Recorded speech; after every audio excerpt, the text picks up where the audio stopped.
Hey everybody, it's Jordan Cunliffe back here again today for my third episode. I hope y'all are doing well, hanging in there, getting after life.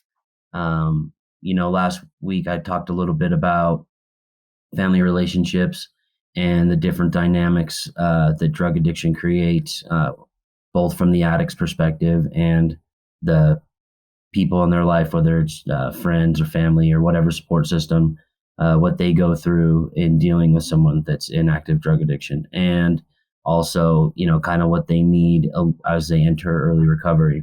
You know, I mentioned also last video that I was going to be making this video about the blessings I received as a result of getting sober.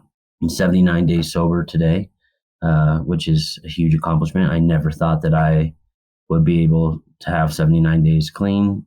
I've said before, that I didn't think there was any hope for me. I honestly, truly thought that, whether I lived a long life or ended shortly due to health reasons caused by addiction, that I would die a drug addict. And I'm happy to say that it's not that way today. I have a lot of hope for the future, and I hope if you're out there struggling that, the same is possible for you.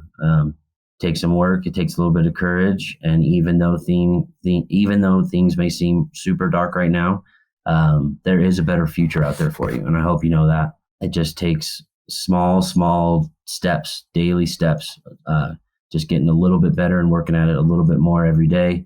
I'm sure I'm actually 100% positive that there's great things to come for my life at this point, even though I'm super early in recovery.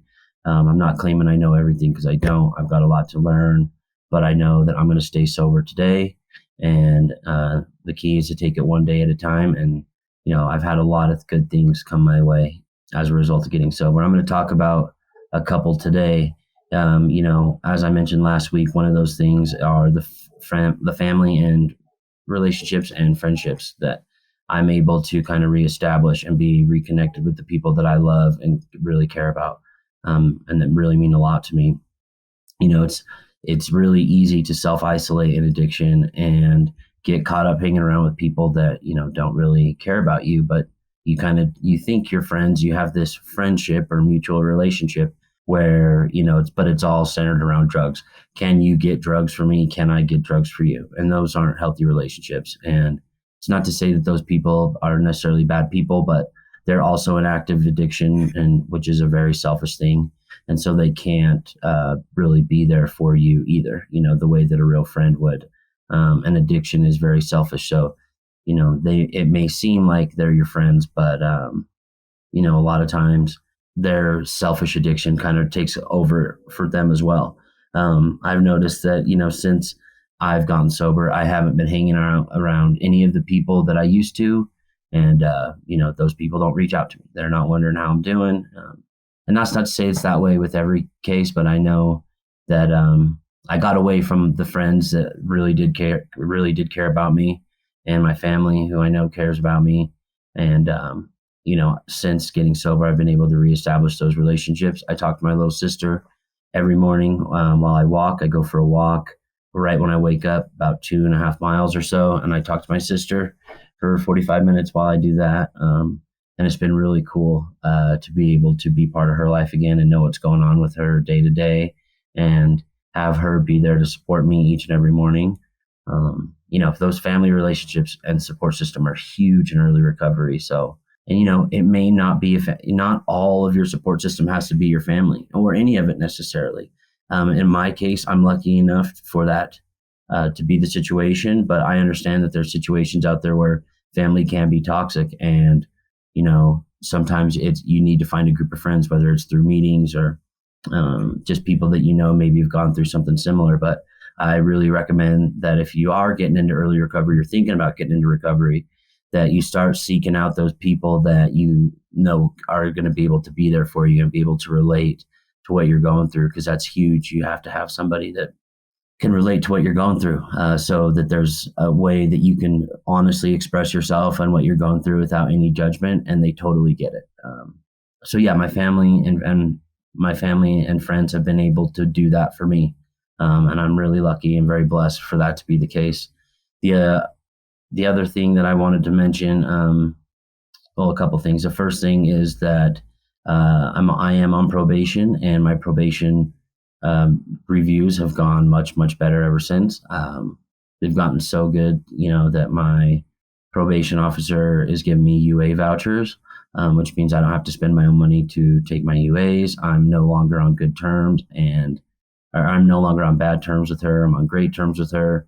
And I no longer have to worry about my drug use ending up sending me to prison, and that's huge. And that's a huge weight off my shoulders. The amount of stress that I have been able to relieve as a result of getting sober, just knowing that I'm not, every time I use, moving myself closer and closer to prison, is a huge stress relief.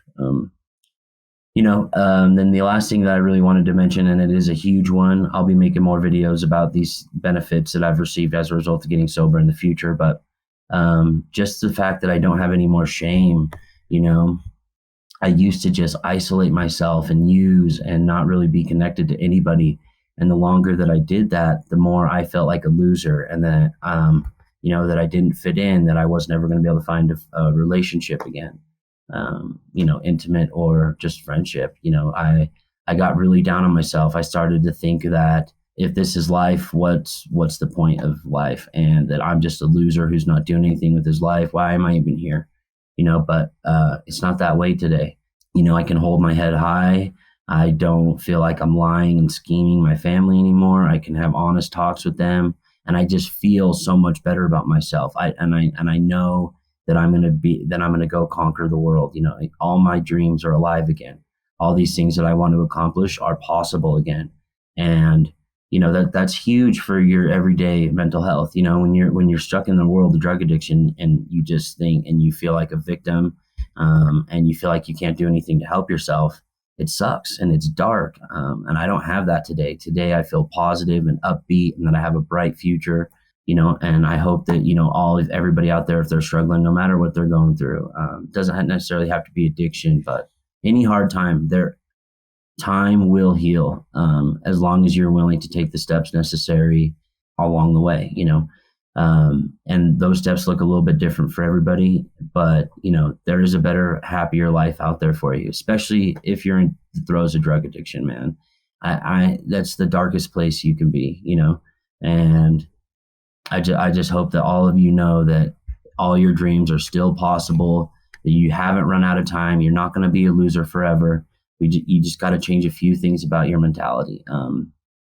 And of course, the decisions that you make on a daily basis, your decisions, I'm learning for me, really dictate the way my life goes. I am a product of my decision making and the habits that I've formed. So there is a better life out there for you. Hang in there. I promise you, it can get better. Believe in yourself. There's more for you. Your dreams are still possible. I hope everybody's doing well, and I hope that this video makes your day just a little bit better. Next time, I'm going to be talking about some of my habits that I just mentioned, and some of the different choices that I have to make on a daily basis in order to keep living right and stay healthy and free of drug addiction. All right. Much love to everybody. I hope you're all doing well. Peace.